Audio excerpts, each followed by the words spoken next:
സീറ്റാണ് UDF പറയുന്നത്. എന്താണ് അതിനുള്ള ഒരു പ്രതികരണം? ഇത്തവണ 100 സീറ്റ് എങ്ങനെയാണ് അവരത് പറയുന്നതെന്ന് അറിയില്ല. എന്താണ് അവരുടെ കയ്യിൽ ഈ 100 സീറ്റ് കിട്ടാൻ മാത്രം പ്രചരിപ്പിക്കാനുള്ളത്? അതാണ് ഏറ്റവും പ്രധാനമായിട്ട്. കേന്ദ്ര ഗവൺമെൻറ് ഇങ്ങനെ ഒരു സംസ്ഥാന ഗവൺമെൻറ്റിനെ ദ്രോഹിക്കുമ്പോൾ ഒരക്ഷരം കേന്ദ്ര ഗവൺമെൻറ്റിനെതിരായിട്ട് അവർ സംസാരിച്ചു ഇന്ന് വരെയില്ല. ഇപ്പോൾ NREG അന്ന് ഞങ്ങൾ ഒന്നാം UPA ഗവൺമെൻറ്റിന് പിന്തുണ കൊടുക്കുന്ന സമയത്ത് ഞങ്ങളുടെ ഒരു വലിയ സമ്മർദ്ദം ഉണ്ടായിരുന്നു ഇടതുപക്ഷത്തിൻ്റെ. അത് കോൺഗ്രസിൻ്റെ പ്രസിഡന്റ് മല്ലികാർജ്ജുൻ ഖാർഗെ ഈ നമ്മുടെ സീതാറാം യെച്ചൂരിയുടെ അനുശോചന യോഗത്തിൽ പ്രസംഗിക്കുമ്പോൾ പറഞ്ഞു ഇടതുപക്ഷം നന്നായിട്ട് അതിനു വേണ്ടിയിട്ട് ഇടപെട്ടു സീതാറാം യെച്ചൂരി എന്ന് പറഞ്ഞിട്ട്. ഞങ്ങളത് പറഞ്ഞ് മേനി നടിക്കാനല്ല, പക്ഷേ ഞങ്ങളൊരു ഇടതുപക്ഷ പാർട്ടി എന്നുള്ള നിലയിൽ ഇന്ത്യയിൽ ഒരു കുടുംബത്തിൽ ഒരാൾക്ക് തൊഴിൽ കൊടുക്കാൻ കഴിയുന്നില്ലെങ്കിൽ അതിനാവശ്യമായിട്ട് ചെറിയ വേതനം, അങ്ങനെ മാത്രമേ പട്ടിണി മാറ്റാൻ കഴിയൂ എന്ന് പറഞ്ഞിട്ടുള്ളവരാണ്. അത് അംഗീകരിച്ചു. പക്ഷേ അത് ഒരിക്കലും തൃപ്തികരമായി മുന്നോട്ട് കൊണ്ടുപോകാൻ കോൺഗ്രസും തയ്യാറായില്ല.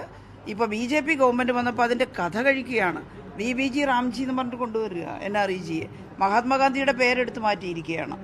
ഇന്ത്യയുടെ രാഷ്ട്രപിതാവാണ്. മഹാത്മജിയുടെ പേര് കേൾക്കുന്നത് അവർക്ക് കലിയാണ്. അത് ഒരു വർഗീയ അജണ്ടയുടെ ഭാഗമായിട്ട് ഉള്ള ഒരു സമീപനമായിട്ടാണ് നമ്മൾ കരുതുന്നത്. മാത്രമല്ല ഇനി NREG പദ്ധതിയിൽ 60-40 അനുപാതമാക്കിയാൽ പെട്ടെന്ന് കേൾക്കുമ്പോൾ തോന്നും എന്താ സംസ്ഥാന ഗവൺമെൻറ്റിന് കൊടുത്തൂടെ എന്ന്. ഈ 30% ടാക്സ് ഷെയർ കിട്ടുന്നതിൽ നിന്നാണോ? സ്റ്റേറ്റ് കേന്ദ്ര ആവിഷ്കൃത പദ്ധതി എന്ന് പറഞ്ഞിട്ട് സ്റ്റേറ്റിനെ കൊണ്ട് വലിയ തുക മുടക്കിച്ചിട്ട് ചെയ്യിക്കുമ്പോൾ സ്റ്റേറ്റ് അനുഭവിക്കുന്ന ഈ പ്രയാസത്തിനിടയിൽ എങ്ങനെയാണ് ഈ പദ്ധതി മുന്നോട്ട് കൊണ്ടുപോവുക? അതിനെ പൊളിക്കാൻ എന്തൊക്കെ നിബന്ധനയാണ് വെച്ചത്? പുതിയ തരത്തിലുള്ള മസ്റ്ററിങ്ങും അതുപോലെ തന്നെ പുതിയ തരത്തിൽ ഫോട്ടോ എടുത്ത് അപ്ലോഡ് ചെയ്യുക, ഇതെല്ലാം അശാസ്ത്രീയമായിട്ടുള്ള കാര്യമാണ് തൊഴിലുറപ്പ് പദ്ധതിയിൽ. അപ്പോൾ അതിനെ പൊളിക്കുക എന്നുള്ളതാണ് കേന്ദ്ര ഗവൺമെൻറ്റിൻ്റെ സമീപനം. എന്നിട്ട് UDFകാർ അതിനെതിരെ എന്തെങ്കിലും ചെയ്യുന്നുണ്ടോ? അവർക്കൊറ്റ ലക്ഷ്യമേ ഉള്ളൂ UDFന്, കേരളത്തിലെ ഇടതുപക്ഷ ജനാധിപത്യ മുന്നണി ഗവൺമെൻറ്റിനെ ഇല്ലാതാക്കുക.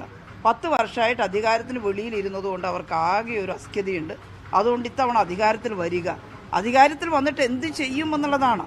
നേരത്തെ അധികാരത്തിലിരുന്നപ്പോൾ അവർ ചെയ്തതാണോ, 10 വർഷം അധികാരത്തിലുള്ളപ്പോൾ ഇടതുപക്ഷം ചെയ്തതാണോ ഈ കേരളത്തിന് ഗുണമുണ്ടായിട്ടുള്ള കാര്യം?